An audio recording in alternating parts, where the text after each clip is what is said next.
தமிழ்நாடு வெல்லும். ஆரம்பத்தில் நான் சொல்லணும், திரு பட்னாவிஸ் அவர்கள் ஓரளவுக்கு எனக்கு நண்பர் தான். நானும் அவரும் ஒரே நேரத்தில் ஜிஎஸ்டி கவுன்சில் ஆஃப் இந்தியாவில் பணியாற்றினோம். குறிப்பாக அந்த ஜிஎஸ்டி கவுன்சிலில் குரூப் ஆஃப் மினிஸ்டர்ஸ்னு ஒரு சப் கமிட்டி மாதிரி, GST council sub committee, standing sub committee ஒன்று இருந்துச்சு on reforms, systemic reforms, GST எப்படி சீர்திருத்தணும் அப்படின்ற சப் கமிட்டி இருந்ததில் நான் உறுப்பினர், அவர் உறுப்பினர், தலைவர். எனவே மும்பையில் அவர் கூட்டத்தை கூட்டி அந்த கமிட்டி மீட்டிங்கும் போய் அவரோட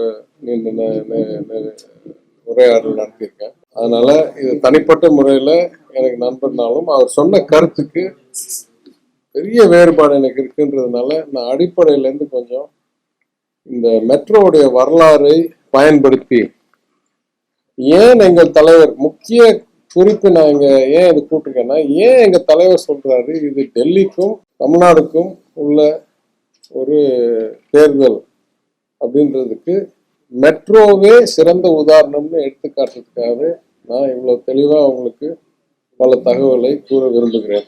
முதல்ல ஆரம்பிக்கணும்னா, ஒரு மாநகரத்துக்கு மெட்ரோ ஏன் ரொம்ப முக்கியம்? ரொம்ப முக்கியம்னா, போக்குவரத்து நெரிசலை குறைப்பதில் எப்பயுமே மெட்ரோ அளவுக்கு வேற எந்த ஒரு திட்டமும் பலன் அடையாது. பெரிய மாநகரங்களாக நியூயார்க், லண்டன்லாம் எடுத்துக்கிட்டிங்கன்னா, நானும் நியூயார்க்ல வங்கியாளராக பணி செய்திருக்கேன். அங்கெல்லாம் பணக்காரனா ஏழையான்னு அப்பாற்பட்டு நீங்க ஒரு இடத்துல இருந்து இன்னொரு இடத்துக்கு போய் வேகமா சேரணும்னா சப்வே தான் உங்களுக்கு வழி. அதனால இருக்கிறதுலயே பெரிய பணக்காரங்க, இருக்கிறதுலயே பெரிய அதிபர்கள் ஒன்று ஹெலிகாப்டர்ல போகணும், இல்லைன்னா ரோட்ல உங்களுக்கு எவ்வளவுதான் சொகுசு கார் இருந்து 10 கார் இருந்தாலும் டிராபிக்கை பீட் பண்ண முடியாது, நெரிசல பீட் பண்ண முடியாது. அப்போ நீங்க மெட்ரோல போனாதான் ஒரு இடத்துல இருந்து போறதுக்கு இன்னொரு இடத்துக்கு குறுகிய நேரம். ஆனால் எல்லா பெரிய மாநகரங்களும் போக்குவரத்து நெரிசலை குறைப்பதற்கு இருக்கிறதுலே சிறந்த திட்டம் மெட்ரோ. இதன் காரணமாக உலக வங்கி போல வேர்ல்ட் பேங்க் இல்ல மற்றும் வளர்ச்சி வங்கிகள், development banks, JICA Japan International Cooperation Agency, KfW of Germany, இல்ல ADB, இல்ல AIIB Asian infrastructure investment bank, இது மாதிரி எதெல்லாம் கட்டமைப்பை சிறப்பிக்கிறதுக்கும் வளரும் நாடுகளுக்கு உதவி செய்யும் இருக்கிற டெவலப்மெண்ட் பேங்க்ஸ் இந்த மாதிரி ப்ராஜெக்டை ரொம்ப விரும்பி ரொம்ப எளிதாக கடன் கொடுப்பார்கள் இந்த மாதிரி ப்ராஜெக்டுக்கு. அதனால நீங்க வேற ப்ராஜெக்ட் போய் கேட்டீங்கன்னா அவங்க யோசிக்கலாமே தவிர, மெட்ரோ ப்ராஜெக்ட்லாம் போய் கேட்டீங்கன்னா உடனடியாக உங்களுக்கு ஃபண்டிங் கிடைக்கும். ஏதோ ஒரு ரேஷியோல, இப்போ சென்னை மெட்ரோ ஃபேஸ் 1 எடுத்துக்கிட்டிங்கன்னா சுமார் 15% ஒன்றிய அரசாங்கத்துடைய நிதி, 15% இல்லை 20%, 20% தமிழ்நாடு அரசாங்கமும் ஒன்றிய அரசாங்கமும் 60% கடன். அதே மாதிரி சென்னை மெட்ரோ ஃபேஸ் 2 எடுத்துக்கிட்டிங்கன்னா 15% ஒன்றிய அரசாங்கமும் மாநில அரசாங்கமும், 70% கடன். All these banks, ADB, ஜைகா, AIIB எல்லாம். ஸோ இதுதான் ஃபைனான்சிங் மாடல். இந்த மாதிரி ஃபைனான்சிங் மாடல்ல ஒன்றிய அரசாங்கத்தோட ஒத்துழைப்பு மிகவும் முக்கியமான ஒரு பங்கு. ஏனென்றால் இந்த முதலீட்டு பங்கில், அது மொத்த ப்ராஜெக்ட் காஸ்ட்ல 40% இருக்குமோ 30% இருக்குமோ, அதுல அவங்க பாதி எடுத்துக்கிட்டாங்கன்னா அந்த நிதி சுமை குறையும். அதற்கேற்ப அவங்களுக்கு ஓனர்ஷிப், அந்த மெட்ரோவுடைய உரிமையாளர்களாக அந்த அந்த சதவிகிதம் பங்குகளை, ஷேர்ஸ் அவங்க வச்சிருப்பாங்க. அப்போ எவ்வளோ 50% ஷேர்ஸ் வச்சிருப்பாங்க. ஏன்னா பாக்கியெல்லாம் கடனை வாங்கி கடனா கொடுத்துருவோம். முதலீட்டாளருக்கு தான் பங்குன்ற போது பாதி மாநில அரசாங்கத்துடைய பங்கு, பாதி ஒன்றிய அரசாங்கத்துடைய பங்கு, அந்த பங்குக்காக அவங்க கொடுக்குற நிதி. எனவே நிதி சுமை கொஞ்சம் குறையுது. ஆனா அதை விட மிக முக்கியமான ஒரு அங்கம் என்னவென்றால், எதெல்லாம் ஒன்றிய அரசாங்கம் அதோடைய நிதியை கொடுக்குதோ, பங்கு வாங்கறதுக்கு கொடுக்குதோ, அதெல்லாம் கிளாசிபிகேஷனுக்கு பேரு சென்ட்ரலி ஸ்பான்சர்ட் ப்ராஜெக்ட். எப்படி சென்ட்ரலி ஸ்பான்சர்ட் ஸ்கீம் இருக்கும், MNREGA, பாக்கி இந்த வீட்டு வசதி திட்டம் எல்லாம், மெட்ரோ அவங்க பங்கு போட்டாங்கன்னா centrally sponsored project. Centrally sponsored ப்ராஜெக்ட்னா என்ன முக்கிய விளைவு? அதோடைய கடன் யூஸ்வலா இந்த லோ இன்ட்ரெஸ்ட் ரேட்ல டெவலப்மெண்ட் பேங்க்ஸ்ல வாங்குற கடன் எல்லாம் உங்களுடைய மொத்த கடன் எல்லைக்குள் வராது.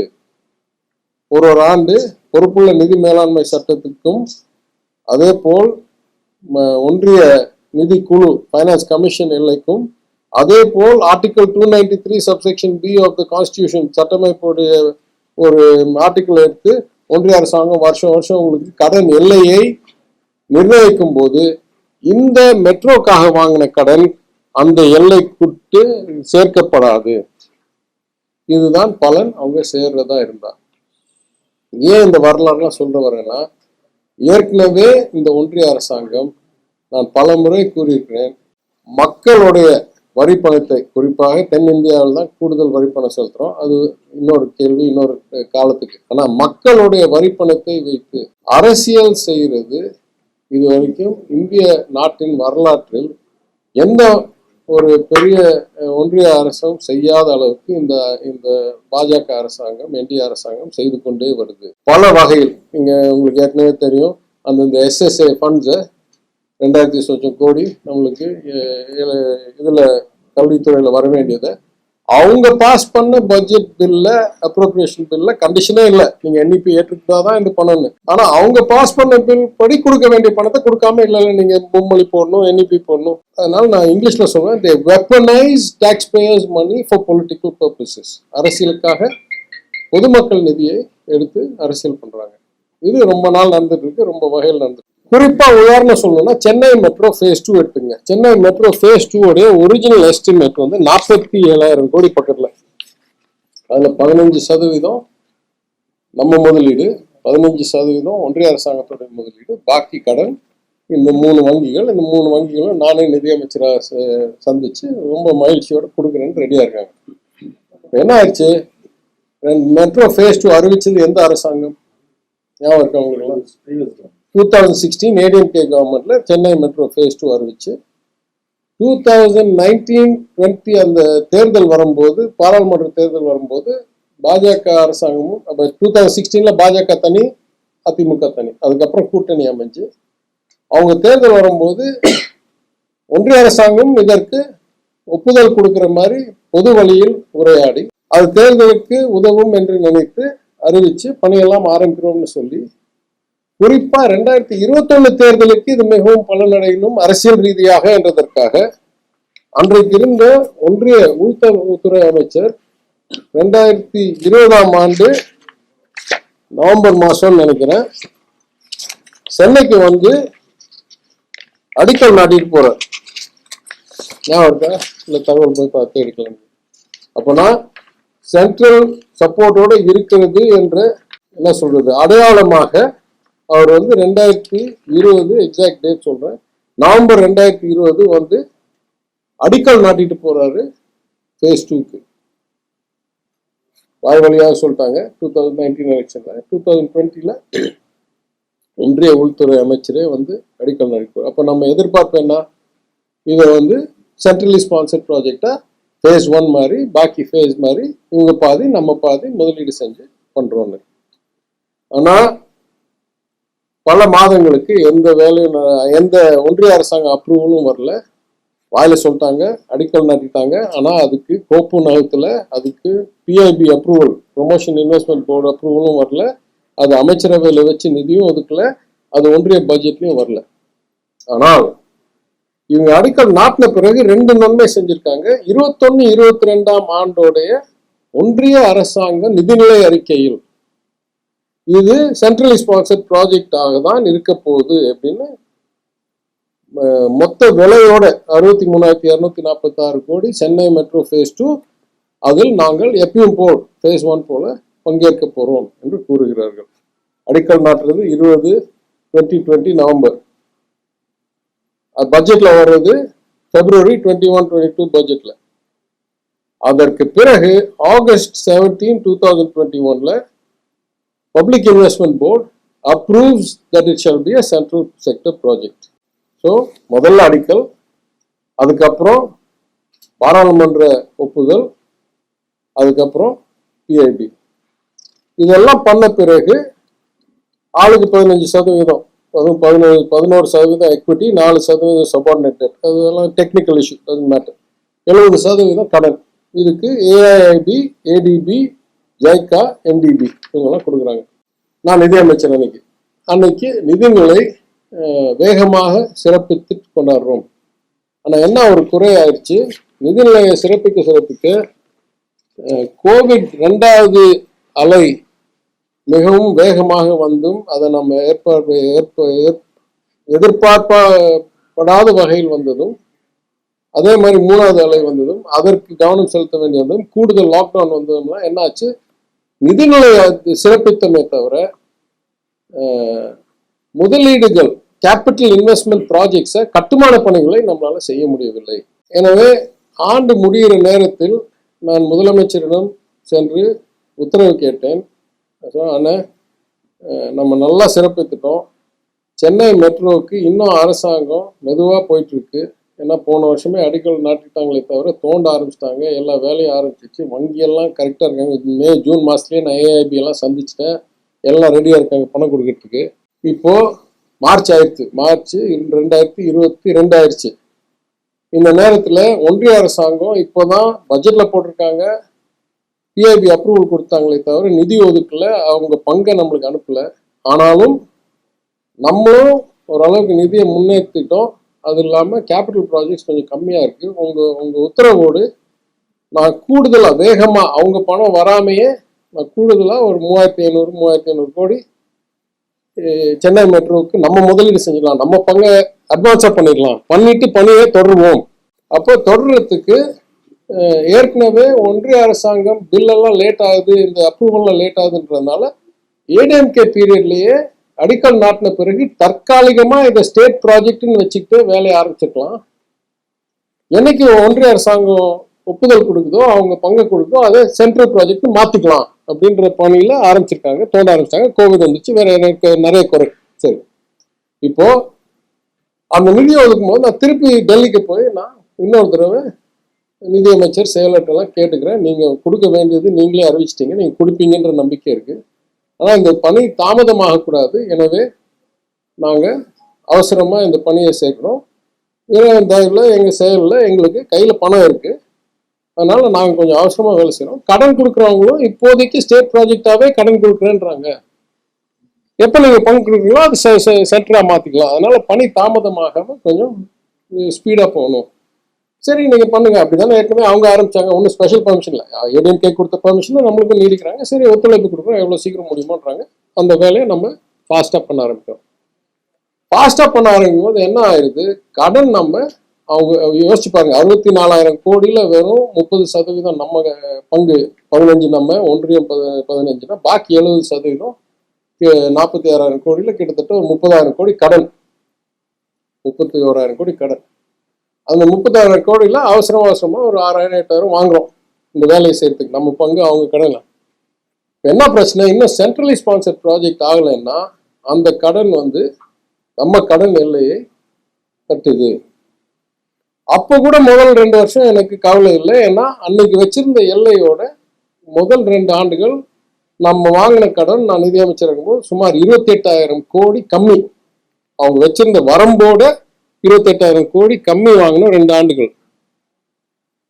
அன்னைக்கு ஒரு ரூல் வச்சிருந்தாங்க, நீங்க எந்த ஆண்டெல்லாம் உங்களுடைய கடனை எல்லை வரைக்கும் வாங்கவில்லை என்றால் அதை ரோல் ஓவர் பண்ணலாம், அதை அடுத்த ஆண்டுக்கு பேலன்ஸா கொண்டு போய் அடுத்த ஆண்டு கடன் வாங்கிக்கலாம்.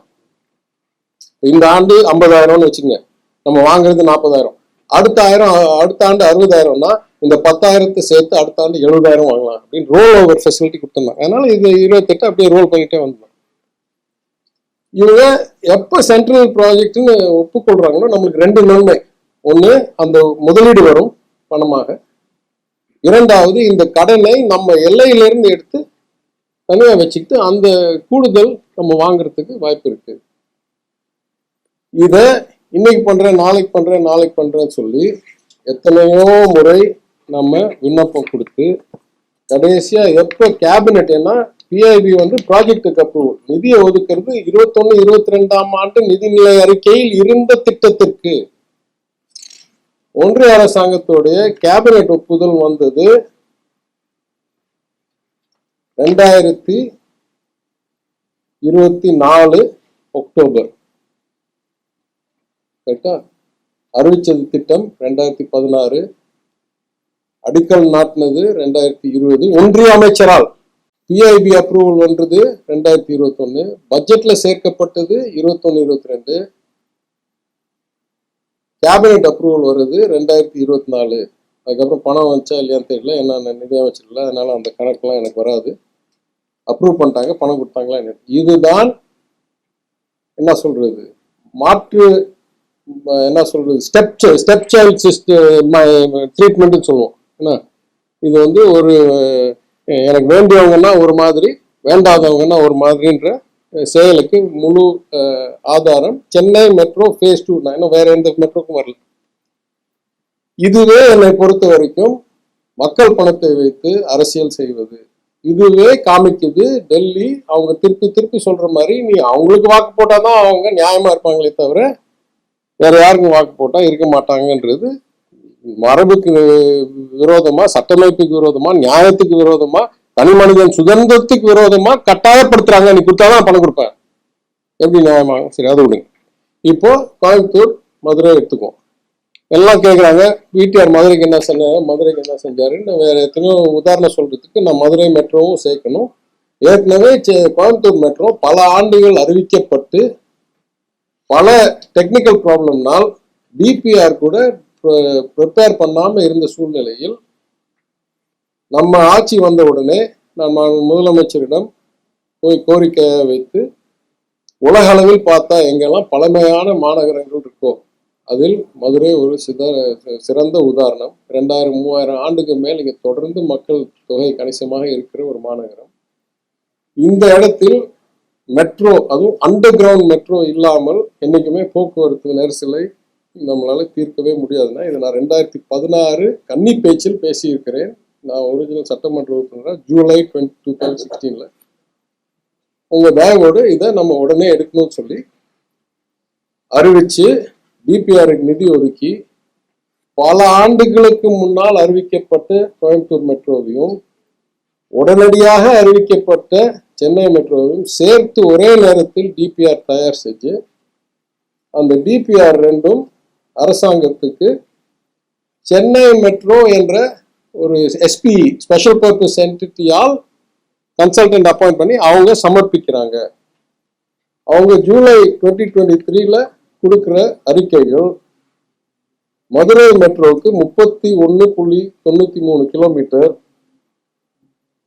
மெஜரா காலேஜ் வரைக்கும் அபவ் கிரவுண்ட், மெஜரா காலேஜ்ல இருந்து கோரிப்பாளையம் வரைக்கும் அண்டர் கிரவுண்ட், அதாவது மெயினா என் தொகுதி பழமை வாய்ந்த மாநகரம், கோரிப்பாளையத்திலிருந்து ஒத்தக்கடை வரைக்கும் அபவ் கிரவுண்ட்.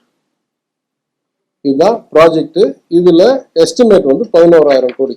அதே போல் கோயம்புத்தூர் மெட்ரோக்கு 2 கிளையா, 2 பிரான்ச்சா மொத்தம் 45 கிலோமீட்டர், ஆனா முழுசா அபவ் கிரவுண்ட். எனவே அதோடைய மதிப்பு சுமார் 9,500 கோடி.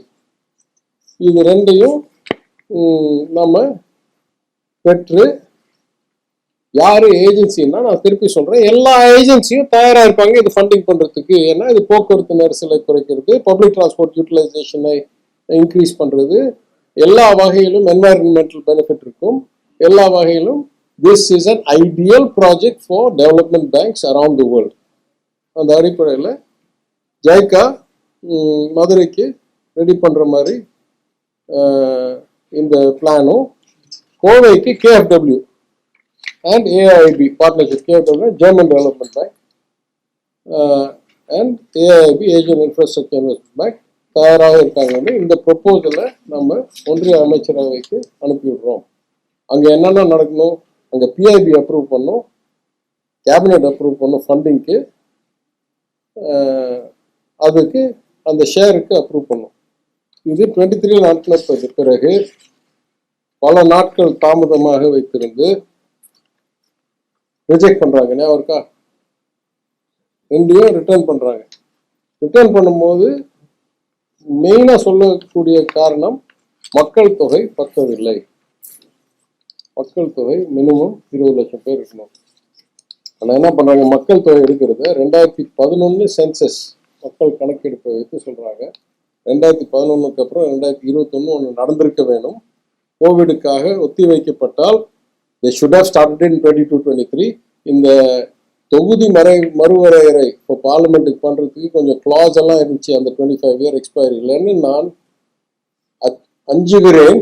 அதற்காக சென்சஸை பண்ணாம இப்பதான் பண்ணிட்டு இருக்காங்க. அதனால சென்சஸ் இல்லாம நம்மளுக்கு பாப்புலேஷன் என்னன்னு தெரியாது. பழைய சென்சஸ் வந்து ரிஜெக்ட் பண்றாங்க.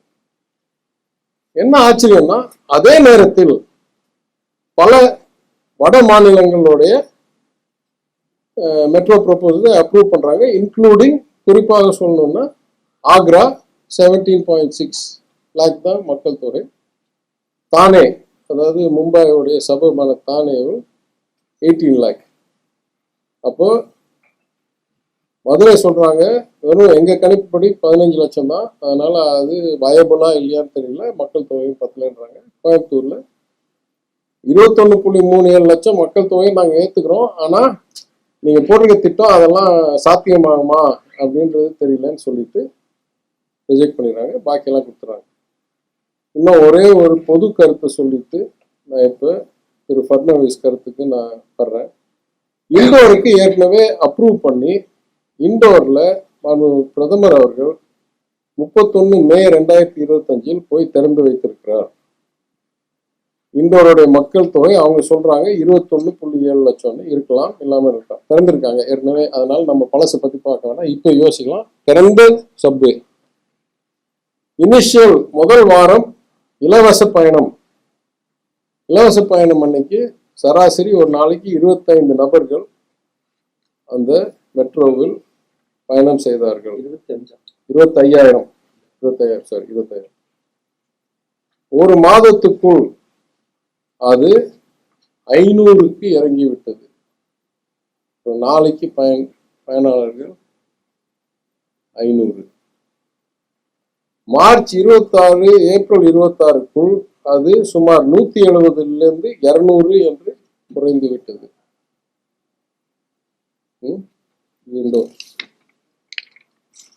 அதனால இப்ப என்ன பண்றாங்க,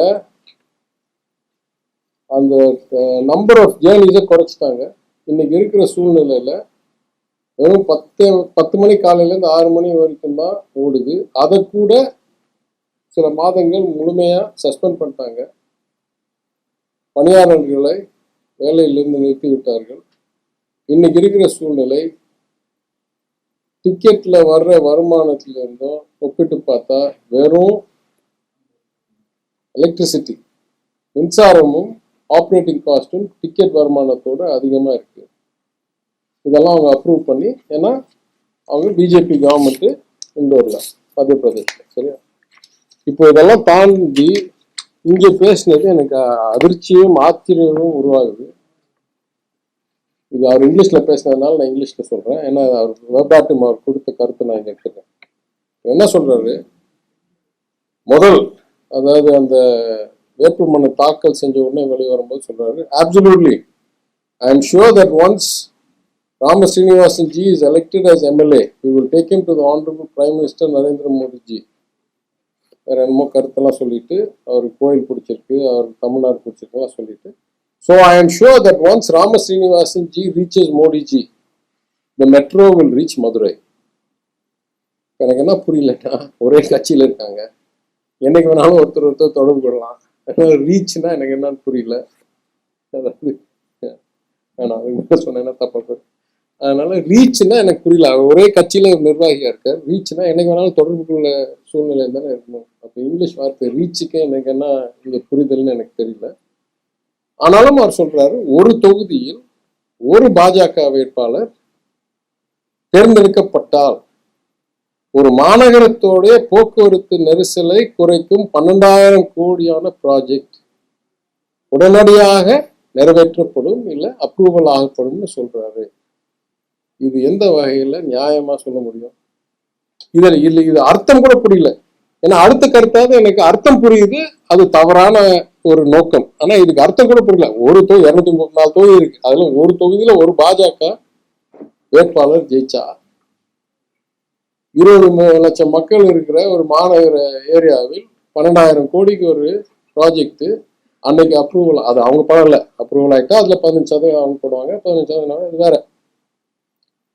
அப்போ அது புரியல. ரெண்டாவது கொஞ்சம் வெளியே வந்தபோது சொல்றாரு, ரேலி போது அவர் சொல்றாரு, I'm sure that once அவர் கவர்மெண்ட் கம்ஸ் ஹியர். இப்போ இதாவது புரியுது, என்னைக்கு இங்க பாஜக என்டிஏ ஒன்றிய அரசு ஆளும் கூட்டணியோட அரசாங்கம் இங்க வருதோ, under the leadership of Rama Srinivasan ji, we can go to the Prime Minister and request him to bring metro to Madurai. அப்ப என்னைக்கு எங்க ஆட்சி அமையுதோ அன்னைக்கு நாங்க மெட்ரோவை அப்ரூவ் பண்ணுவோம். அப்பனா என்ன அர்த்தம்? முழுக்க முழுக்க அரசியல் ஒண்ணுதான் எங்களுக்கு முக்கியம். நாங்க ரிஜெக்ட் பண்ணது மக்கள் தொகை பத்தல, உங்களுக்கு திட்டமிட்டுதல்ல ஏதோ குறைவு இருக்கு. அது உண்மையா இருந்தா அது யாரு கட்சியில ஜெயிச்சாலும் யாரு அரசாங்கம் அமைச்சாலும் அது உண்மை தானே. அரசாங்கம் அமைஞ்சிட்டா 15 லட்சம் தொகை 25,000 என்ன அர்த்தம்? அப்போ இது தெளிவாக இதற்கு மேல் ஒரு சிறப்பான உதாரணம் தேவையில்லை. ஏன் முதலமைச்சர் சொல்றார், இந்த தேர்தல் டெல்லிக்கும் தமிழ்நாடுக்கும் போட்டி. என்ன சொல்றாங்க, டெல்லிக்கு என்னைக்கு நீ அடிமையாகி எங்களுடைய ஒரு என்ன சேட்டலைட்டா அங்கமாக நீ சுற்றுப்பயணம் செய்யறியோ அன்னைக்கு உனக்கு ஸ்டாட்டஸ் இருக்கோ இல்லையோ. எதுக்கு ரிஜெக்ட் பண்றாங்க? உனக்கு டெக்னிக்கலா ஸ்டாட்டஸ் இல்லைன்னு ரிஜெக்ட் பண்றாங்க. அதை பத்தி ஒரு வார்த்தை பேசல. டெக்னிக்கலா இருந்தா என்ன இருக்கட்டும், இல்லைன்னா என்ன, நாங்கள் ஆதரவு பெற்றால் கொடுப்போம். அப்கோர்ஸ் அரசியல் நிறைய பேசலாம். என்னுடைய அனுபவத்தில் அவரு இவ்வளவு தெளிவில்லாதவர் இல்லை, அரசியலுக்காக சொல்லியிருக்காரு. ஆனாலும் இதை அடையாளமாக நான் கூறுகிறேன், அவங்களுடைய மனப்பான்மை இந்த மாதிரி தான் இருக்கு. இதனால் தான் முதலமைச்சர் கண்டித்திருக்கிறார், இந்த மாதிரிலாம் செய்யறது ரொம்ப தவறு. ஆனா நாங்க சொன்ன வாதம், இது யாருக்கும் இருக்கிற தேர்தல் என்ற வாதத்துக்கு இது முழு உதாரணம், இது சிறந்த உதாரணம் சொல்றேன். அதை நானும் கூறுகிறேன். பொதுவாகவே ஒரு மத்திய அரசுக்கு ஒரு ஃபேவரபிளா ஒரு ஸ்டேட் கவர்மெண்ட் அமைஞ்சா சில திட்டங்கள் எல்லா ஆட்சியிலும் இதுக்கு முன்னமும் அப்படிதான் நடந்திருக்கு. எப்பயுமே அரசியலுக்கு கொஞ்சம் சாயம் இருக்குமே தவிர, ஒரு தடவை நம்ம மக்களால் தேர்ந்தெடுக்கப்பட்ட அரசாங்கம் ஆகிவிட்டார், இன்னுமே அந்த அரசியல் சாயத்தை முடிந்த அளவுக்கு குறைத்து விட்டு எங்க முதலமைச்சர் மீண்டும் மீண்டும் என்ன சொல்றாரு, எனக்கு வாக்களித்தவர்களுக்கும் அளிக்காதவருக்கும் தான் நான் முதலமைச்சர். நான் திட்டத்தை தீட்டும் போது யார் டிஎம்கே சப்போர்டர் யார் இல்லைன்னு பார்த்தா நம்ம கொடுக்குறோம் உரிமை தொகை. நீங்க தேர்ந்தெடுக்கிற வரைக்கும் அரசியல் செய்யணும். தேர்ந்தெடுக்கப்பட்ட பிறகு எல்லா அரசாங்கமும் மக்களுக்காக அரசாங்கம் தான், அரசியல் வேறுபாடு வரக்கூடாது. அது ஐடியல். நீங்க சொல்ற மாதிரி சில காலங்களில் சில சாயம் வரலாம். ஆனா எனக்கு தெரிந்தது நான் சொல்றேன், நான் அரசியல 10 வருஷம் இருக்கேன், அதுக்கு முன்னால் ஒரு 15 வருஷம் தகவல் நீண்ட ஆராய்ச்சி பண்ணியிருந்தவன். Because you can't predict the future without knowing the past. எனக்கு தெரிஞ்சு 25 வருஷத்துல என்டிஏ கூட்டணியில் இருந்த திரு அடல் பிஹாரி வாஜ்பாய் கவர்மெண்டாக இருக்கட்டும், அதற்கு பிறகு மன்மோகன் சிங்கோட கவர்மெண்டாக இருக்கட்டும், ஏதோ இங்க அங்க கொஞ்சம் கொஞ்சம் சாயலாமை தவிர முழுமையா. இன்னும் சிறந்த உதாரணம் சொல்றேன், நம்ம எல்லாம் பேசுறோம் நிதி கமிஷன், ஃபைனான்ஸ் கமிஷனுடைய பரிந்துரையின் அடிப்படையில் தான் வரி பணத்தை பகிர்ந்து கொடுக்கிறார்கள். கரெக்டா? 5 வருஷத்துக்கு ஒரு தடவை ஃபைனான்ஸ் கமிஷன் சொல்லுது எத்தனை சதவீதம் ஒன்றியம் வச்சுக்கலாம், எத்தனை சதவிகிதம் மாநிலங்களுக்கு பிரித்து கொடுக்கணும். அந்த பிரித்து கொடுக்கறதில் எந்த மாநிலத்துக்கு எவ்வளவு சதவிகிதம் கொடுக்கறது ஃபைனான்ஸ் கமிஷன். நிறைய தடவை பேசுறோம், நம்ம 1 ரூபா கொடுத்தா நம்மளுக்கு 25 பைசா தான் வருது, யூபி 1 ரூபா கொடுத்தா 2 ரூபா வருது, இந்த மாதிரிலாம் பேசிட்டு இருக்கோம். அது வெறும் ஃபைனான்ஸ் கமிஷனுடைய கம்போனன்ட். ஆக்சுவலா ஒன்றிய அரசாங்கம் எந்தெந்த வகையில் நிதி ஒதுக்குது என்றால், ஃபைனான்ஸ் கமிஷன் படி ஷேர் ஆஃப் டாக்ஸஸ்னு ஒரு தலைப்பில் ஒதுக்குது, முழு இன்னொரு தலைப்பில் centrally sponsored schemes and grants மாதிரி அவங்க விருப்பத்துக்கு அவங்க திட்டங்களை தீட்டி, அந்த விருப்ப திட்டங்களில் யாருக்கு எவ்வளோன்னு அவங்களா முடிவு செய்து, நிதி கமிஷனுடைய எந்த வரம்பும் அதில் கட்டுப்படுத்தாத விருப்பத்தோடு செய்கிறார்கள். ஏன் அதை சொல்ல வரேன்னா, நான் ஆராய்ச்சி நானே உட்காந்து நம்பர் எடுத்து ஸ்ப்ரெட்ஷீட்டை வச்சு ஆராய்ச்சி பண்ணி இந்த கருத்தை சொல்றேன். 2014 எப்போ இந்த பிஜேபி அரசாங்கம் வந்துச்சோ, 1 ரூபா தமிழ்நாட்டுக்கு நிதி ஒதுக்கப்பட்டதுனால் உத்தரப்பிரதேசத்துக்கு 2 ரூபா 90 பைசா ஒதுக்கப்பட்டது. This is including both headings, அதாவது share of taxes plus centrally sponsored grants and schemes and discretionary funds. இதே 2024 தேர்தலுக்கு நீங்க போனீங்கன்னா நம்மளுக்கு ₹1 வந்துட்டு இருந்த சூழ்நிலையில் யூபிக்கு ₹4.30 2.90 அதாவது கிட்டத்தட்ட 3 மடங்குலேருந்து கிட்டத்தட்ட 4 மடங்குக்கு மேல். வெறும் நிதி கணக்கில் எடுத்தீங்கன்னா அந்த ₹1.40 ஈக்குவல் டு 1,00,000 கோடி. அதாவது ₹2.90 எவ்வளவோ அதோட ₹4.30 அந்த வேறுபாடு ட்ரெண்ட் லைனோட கூடுதலா ஓராண்டுக்கு 1,00,000 கோடி கூடுதலாக பணம் யூபிக்கு போகுது. இதில் கொஞ்சம் நிதி கமிஷனுடைய ஃபைனான்ஸ் கமிஷனுடைய நிதி குழுவினுடைய பங்கு இருக்கு. ஏன்னா அவங்களுடைய ஷேரை குறைக்கல, நம்மளத கொஞ்சம் குறைச்சிருந்தாங்க. But not enough to account for 1 lakh crore, maybe 10,000 crore or 15,000 crore. பாக்கியெல்லாம் விருப்பமாக எடுத்து கொடுக்குறாங்க. அப்பனா இந்த அளவுக்கு அரசியல் ரீதியா செய்தது இல்லை என்று கூறுகிறேன்.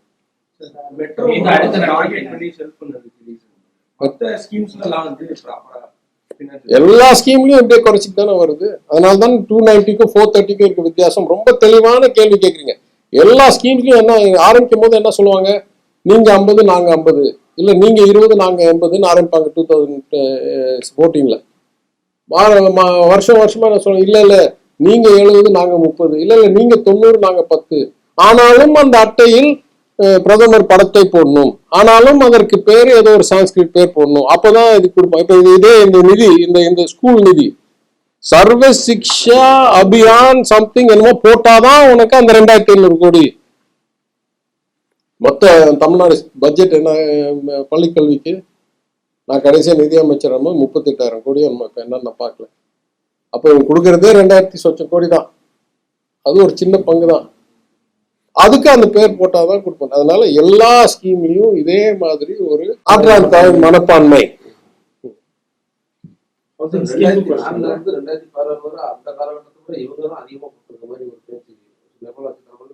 எங்க நான் திருப்பி சொல்றேங்க, பண நம்பர்ல எல்லாமே அதிகரிக்குங்க. ஒரு லிட்டர் பால் 10 வருஷத்துக்கு முன்னால என்ன ரூபா இருந்துச்சோ அது ஒரு 2 மடங்கு கூடுதல் இருக்குங்க. பணம் வீக்கத்தினால் எல்லா நம்பரும் அதிகரிச்சு கொண்டே போகும். அதனால எப்படி நம்ம இந்த கணக்கெல்லாம் கணிப்பு செய்யணும், முறையாக கணிப்பு செய்யணும்னா இப்படி கடன் என்ன சொல்றோம், கடனை சும்மா ரூபாய் கணக்கில் இருந்தால் 2006 திமுக அரசாங்கம் முடியும் போது கடன் 1,00,000 கோடி. 2016 அவங்க ஆட்சி 5 வருஷம் முடியும் போது 2,00,000 கோடி டபுள் ஆச்சு. அதுக்கப்புறம் 2016 3,00,000 கோடி, 4,00,000. The number will always increase. சரியான கணிப்பு உற்பத்தியில் ஜிஎஸ்டிபியில் எத்தனை சதவிகிதம் உங்களுடைய கடன். ஏன்னா ஜிஎஸ்டிபியும் நம்பர் அதிகரிச்சுக்கிட்டே போகும், வீட்டு வேலை அதிகரிச்சுட்டே போகும், சம்பளம் அதிகரிச்சுக்கிட்டே போகும். உங்க தேவைக்கு உங்க ஆசைக்கு அதிகரிக்காம இருக்குமே தவிர அதிகரிச்சுக்கிட்டே போகும். எல்லா நம்பரும் அதிகரிச்சுக்கிட்டே போகும். That is the effect of inflation. So you can't use absolute number. 1 rupee in 2020 is not equal to 1 rupee in 2026. அன்னைக்கு ₹1 வாங்குற பொருள் இன்னைக்கு ₹1.40 இருக்கும். அதனால நம்பரே உயர்ந்துட்டு இருக்கு. அதனால எப்படி கடன் அப்படி பார்க்கணுமோ அவங்க கொடுக்கிற நிதியையும் ஜிஎஸ்டிபியில் எத்தனை சதவீதம், உற்பத்தியில் எத்தனை சதவீதம், அது உண்மையை சொல்லணும்னா எல்லா அரசாங்கங்களையும் குறைந்துட்டு வருது. ஒரு காலத்துல நம்ம உற்பத்தியில் 4.5% வரைக்கும் ஒன்றிய அரசாங்கத்தால் வழங்கப்பட்டது. நம்ம வளர்ச்சி அதிகரிச்சு கொண்டே இருக்கும்போது காங்கிரஸ் காலத்துல கூட அது கொஞ்சம் குறைஞ்சுது. 4.4 3.80 குறைஞ்சுது. இந்த பாஜக அரசாங்கம் வந்த பிறகு பயங்கரமா சரிஞ்சு 2.2 வருது. அதனால அது குறைஞ்சு கொண்டே வருது. ரூபாய் கணக்கில் ஆமா எது எப்படி சொல்றது, இல்ல ஒரு ஏக்கர் நிலம் இந்த ஏரியால நீங்க 1970 வாங்கியிருந்தீங்கன்னா ஒரு 10 லட்ச ரூபா இருந்திருக்கும். இன்னைக்கு 25 கோடி ரூபா. அதனால நான் எதுவும் திறமையா பண்ணிருக்கேன்னா, அப்ப வச்சுட்டு போன வீடு விலை அதிகரிச்சிருக்கு. கரெக்டா? நிலைப்பாடுனா இல்ல ஏற்கனவே அவங்க சொன்ன பிழைவெல்லாம் திருப்பி சப்மிட் பண்ணி திருப்பி கன்சிடரேஷனுக்கு கொடுத்துருக்கோம். என்ன என்ன என்ன உதவி கேட்குறோம்? நம்ம முழு நிதியெல்லாம் கேட்கல. நீங்க சென்ட்ரலி ஸ்பான்சர் ப்ராஜெக்டா ஆக்கிட்டு 50% ஓனர்ஷிப் நீங்க எடுத்துக்கிட்டு அதனால் வாங்குற கடனை இந்த எல்லையில் சேர்க்காம ஈக்குவலண்ட் ஆஃப் ப்ராஜெக்ட் ஃபினான்சிங்கா வச்சுக்கோங்க. மொத்த கடன் வாங்கினா 2 வகைகள் வாங்கலாம். பொது கடன் வாங்கலாம், ப்ராஜெக்ட் ஃபினான்ஸ் மாதிரி இந்த குறிப்பிட்ட சொத்து மேல் இந்த கடனை வாங்கலாம். செக்யூர்ட் லோன் மாதிரி. ப்ராஜெக்ட் ஃபினான்சிங் போயிட்டா இந்த கடன் எல்லையில வராது. அதுதான் சொல்றோம். சரி, அவங்க என்ன சொல்றாங்கன்னா, முதலமைச்சர் தேவேந்திர பட்னாவிஸ் திருச்சி சொல்றாரு. எங்க நான் படிச்சேங்க, என்னங்க அர்த்தம்? அவங்க சொல்றாங்க, நயினார் நாகேந்திரன் சொல்றாரு, எங்க வேட்பாளர் அவர் போகும்போது ஒரு வாக்குறுதி அங்க கொடுக்குறாரு, இதை எப்படி தவறு சொல்ல முடியும் அப்படின்னு சொல்றாங்க.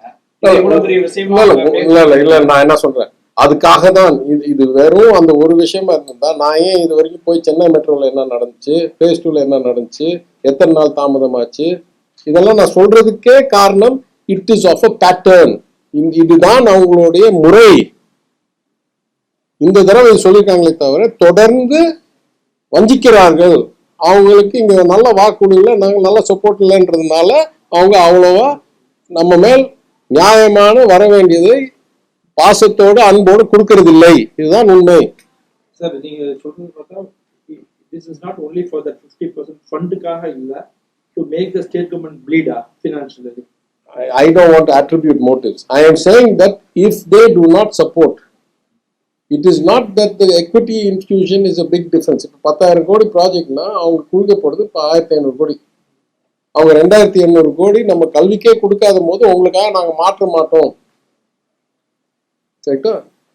உங்களுக்காக நாங்கள் இருமொழி கொள்கையை மாற்றி மும்மொழி கொள்கைக்கு போக மாட்டோம். பரவாயில்ல, நீங்க சட்டத்துக்கு விரோதமா உங்களுடைய அப்ரோப்ரியேஷன் பில் மசோதாவுக்கு விரோதமா நீங்க கொடுக்கலன்னா பரவாயில்ல, அதுக்காக நாங்க அடிப்படைய மாட்டோம், நாங்க கொள்கையை மாற்ற மாட்டோம்னு இருக்கும்போது 2,800 கோடி அங்க இழந்த போது இங்க 1,500 கோடி இழந்தா இதனால முழுமையா நம்ம வாழ்க்கையிலேயே சந்திச்ச பெரிய பேரிடர் இல்லை. ஆனா அவங்களுடைய மனப்பான்மையை காமிக்குது. 2 விளைவும் வரும். We will not get the 1,500 crore. We will not be able to consider this loan as a project loan outside the borrowing limit. கருத்தும் சொல்றாங்க சார், காங்கிரஸ் திமுக இருந்தபோது ஒதுக்கப்பட்ட நிதியோட திருப்பி சொல்றேங்க, நீங்க உற்பத்தியில் எத்தனை சதவீதம் வருது, அவங்க மொத்த பட்ஜெட்ல எவ்வளவு சதவீதம் வருது, அவங்க மொத்த மாநிலங்களுக்கு கொடுக்கிற பணத்தில் எவ்வளவு சதவீதம் வருது, அவங்க மொத்த வரி பணத்துல இருந்து எவ்வளவு சதவீதம் வருதுன்றதாங்க பார்க்கணும். எல்லா ரூபாய்க்கும் 2004 இருந்த ஒரு ரூபாய்க்கும் 2024-6 இருக்கிற ரூபாய்க்கும் இன்ஃபிளேஷனா சேர்த்து வச்சு பார்த்தா அன்னைக்கு ஒரு ரூபாய்க்கு வாங்குற பொருள் இன்னைக்கு 3,6 ரூபாய்க்கு வாங்கணுங்க. நீங்க இல்ல 4 ரூபாய்க்கு வாங்கணும்.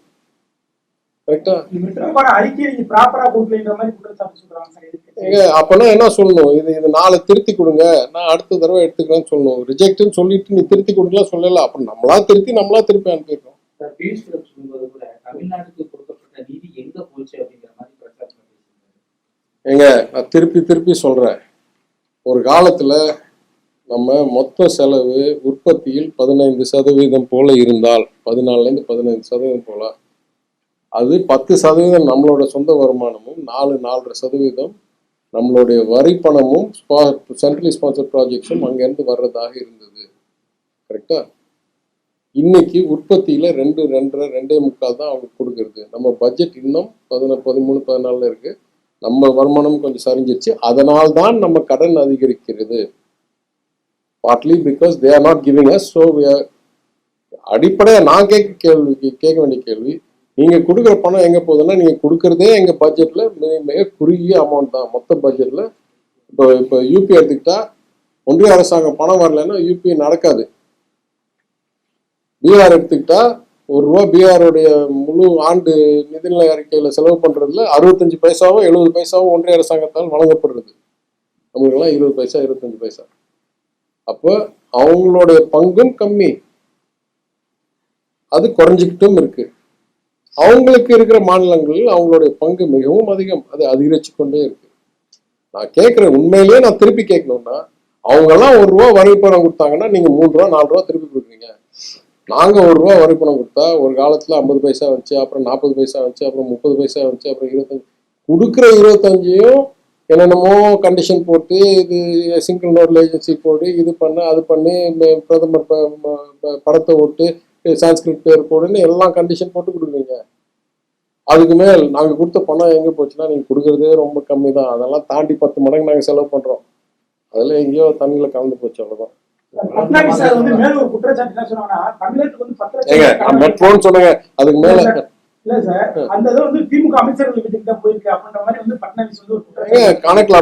கணக்குல எழுதிட்டு போனா அவங்க இன்கம் டேக்ஸ் வச்சு ரேட் பண்ண சொல்லுங்க. என்னங்க விளையாடுறீங்க? கவர்மெண்ட் அக்கௌண்ட்ல போய் பணத்தை செக் போட்டு வீட்டு பணத்தை ரேட் பண்ணுங்க. நாங்களாம் வேட்பாளர் இல்லையா? காமிக்கிறோமா இல்லையா? நான் தான் சொல்றேன் 10 லட்சம் நீங்க பார்க்க கூடாது. உற்பத்தியில் எத்தனை சதவீதம்? கிட்டத்தட்ட நம்மளுடைய உற்பத்தி 2 மடங்கு ஆயிருக்கு. இப்போ 2021 இருந்து இப்போ கிட்டத்தட்ட 40 லட்சம் கோடி நம்மளுடைய உற்பத்தி. ஜிஎஸ்டிபி எவ்வளவு வேகமா வளர்ந்துருக்கு. Only state that grew double digit last year. ஏன்னா உற்பத்தியை வளர்ச்சி பார்க்கும்போது ரியல்னு சொல்லுவோம். ரியல்னா என்ன அர்த்தம்? பண வீக்கத்தோடைய எஃபெக்டை எடுத்துட்டு. ஆனா பட்ஜெட்டுக்கு பார்க்கும்போது ரூபாய் செலவை ஒப்பிட்டு பார்க்கும்போதும் ஜிஎஸ்டியை நோஷனல்ல தான் பார்ப்போம், நாமினல். அதாவது பண வீக்கத்தை உட்பட்டு. ஏன்னா செலவு பண்றதும் இன்னொரு ரூபாயில், வருமானம் வர்றதும் இன்னொரு ரூபாயில், எல்லாமே இன்ஃபிளேஷன் இன்க்ளூடட். அதனால இன்க்ளூடட் இன்ஃபிளேஷன் ஜிஎஸ்டிபி வெறும் 19, 20 இருந்து கிட்டத்தட்ட 40 ஆயிடுச்சு. அப்போ கடன் அதிகரிச்சுன்னா கடன் உற்பத்தியில் சதவிகிதமாக மிகவும் சிறப்பிக்கவில்லை, நான் ஏற்றுக்கொள்கிறேன். ஆனா மோசமாகவில்லை. மிகவும் மோசமானது 2014 2021 வரைக்கும். தமிழ்நாடு வரலாறு எடுத்துக்கிட்டீங்கன்னா 2003 பொறுப்புள்ள நிதி மேலாண்மை சட்டம் முன்னாள் முதலமைச்சர் அம்மையார் ஜெயலலிதாவால் உருவாக்கப்பட்டு நிறைவேற்றப்பட்ட பிறகு 2014 வரைக்கும் தமிழ்நாடு நிதிநிலை சிறப்பாக இருந்தது. 12 ஆண்டு. அதிமுக திமுக அதிமுக என்னைக்கு சரியா ஆரம்பிச்சதுன்னா அந்த அம்மையார் பெங்களூர்ல கன்விக்ஷன் ஆகி ஜெயிலுக்கு போன உடனே 2014 இருந்து 2021 வரைக்கும் தொடர்ந்து ஒவ்வொரு ஆண்டும் வருவாய் பற்றாக்குறை அதிகம், நிதி பற்றாக்குறை அதிகம், சதவிகிதம் கடன் அதிகம், சதவிகிதம் வட்டி அதிகம். 21 நம்ம ஆட்சிக்கு வந்த பிறகு 2 ஆண்டு சிறப்பித்தோம் மிகவும். கடைசி 23 வருஷத்துல 2 ஆண்டு மட்டும்தான் அந்த ட்ரெண்ட் மாறி இருக்கு. வருவாய் கணக்குலையும் மொத்த நிதி கணக்குலையும் குறைத்தோம் கடன் வாங்கினதை. அது இப்ப திருப்பி பழைய வழிக்கு போயிடுச்சுன்னா ரூபாய் கணக்கில் சரியுது, சதவிகிதம் கணக்கில் அதே இடத்தில் இருக்கிறது. நிதி அடிப்படையில் எல்லாமே நல்லா ஆட்சி செய்தாங்க 2003 இருந்து 2014 வரைக்கும். சும்மா அரசியல் பேசாதீங்க, நான் வெறும் கணக்கு பேசுறேன். இந்த ஃபண்ட்ஸ் வரலன்னா ஸ்டேட் கவர்மெண்ட் கோயம்புத்தூர் மதுரை மெட்ரோவா இம்ப்ளிமெண்ட் பண்ணி அதெல்லாம் என் லெவல்ல எடுக்க முடியுமா? இல்ல என் லெவல்ல எப்படி எடுப்பாங்க? அது முதலமைச்சர் முடிவு எடுப்பாங்க.